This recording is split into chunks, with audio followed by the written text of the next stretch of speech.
now, I'm just texturing and relieving some of the inlet in order to get the bedding material in.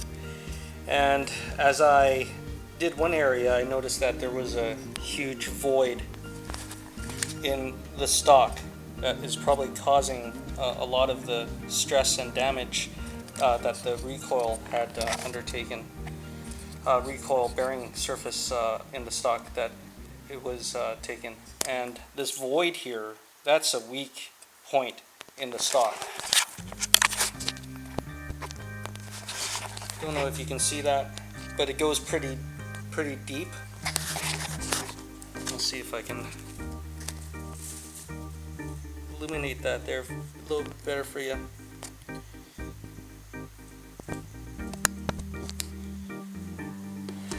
But I'm gonna have to maybe open this up a little bit more and fill in that whole void with bedding material instead of just doing the area where the base of the action meets the stock. So it's something that I will have to fix.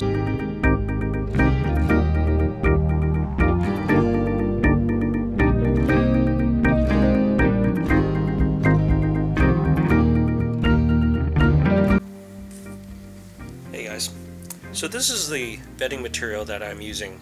It is called ProBed 2000. And ProBed 2000 is a matrix stabilized microsphere composite derived from a two-part epoxy.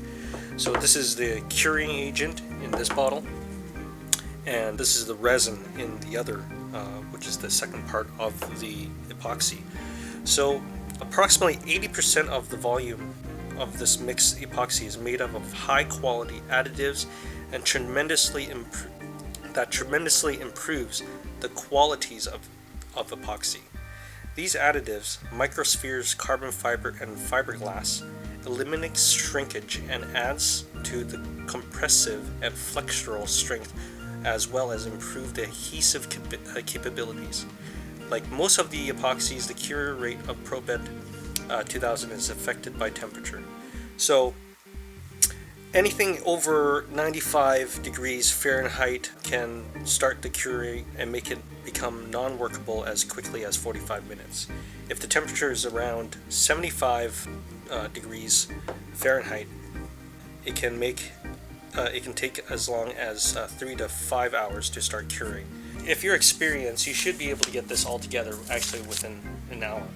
It does recommend mixing it very thoroughly, so I have 2 mixing sticks, I have a measuring spoon, and the best part of ProBed 2000 is the mixing ratio. It's a mixing ratio of 1:1.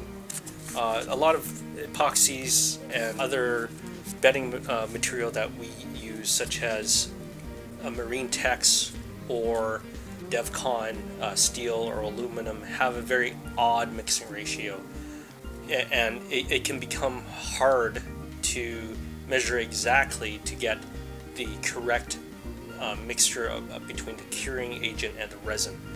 And what it can, if you mix it incorrectly, such as Devcon or Marine Tex, you can end up with a very inferior bedding material.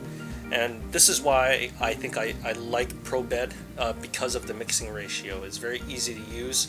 It doesn't take a rocket scientist or a lot of different measuring cups to work out what you need to put in order to get the right mix to your epoxy bedding. One of the key things that you have to remember: don't get any of the wax in any of the area that you're applying to bed. It should only go on your barrel, your action, any parts of the guide screws that you're using.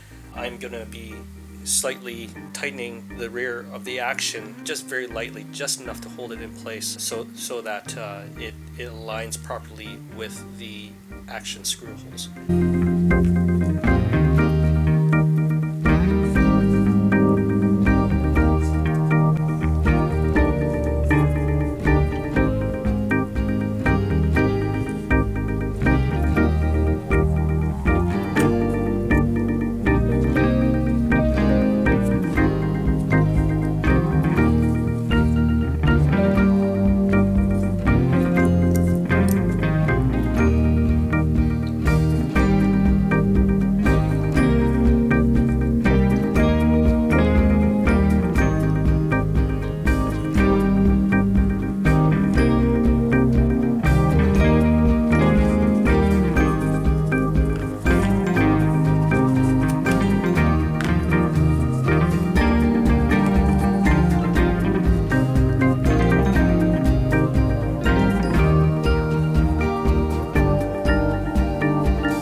Hi, Matthew with F-Class Community Channel. This is the final result of the F-Class Panda bedding job.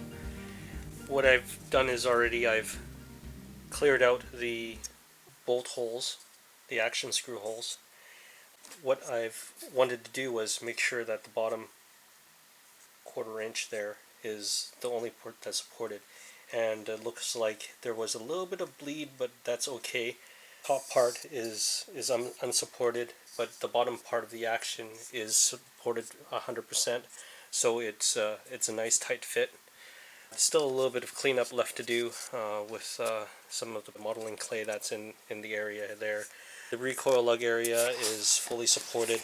The only issue that I found with the bedding job is there was a slight inclusion, maybe by debris or some wax, or it could be related to the void which I filled.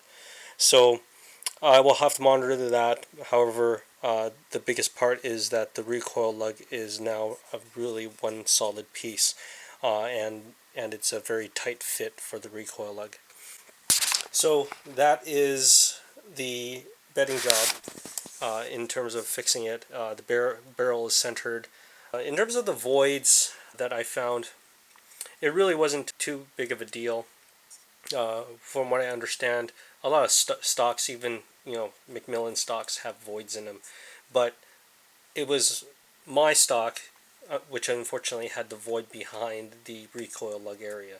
I think if there wasn't a void, then the edge fill would have held up a little better, but because there was a void, if you go on the Facebook page, you will see I will put up some photos of the void that is in the area, and there was a void behind the center action screw there as well. So I filled those up, put a lot of epoxy and bedding material into it. Unfortunately, it looks like there may have been an air pocket just at the recoil lug area, but most of it should be filled. I try to pack as much in as I can. So what I'll do is I'll just give you later on I'll give you my thoughts on the Pro Bed 2000. So Matthew with F-Class Community Channel, remember to keep an eye on the flags and tight groups.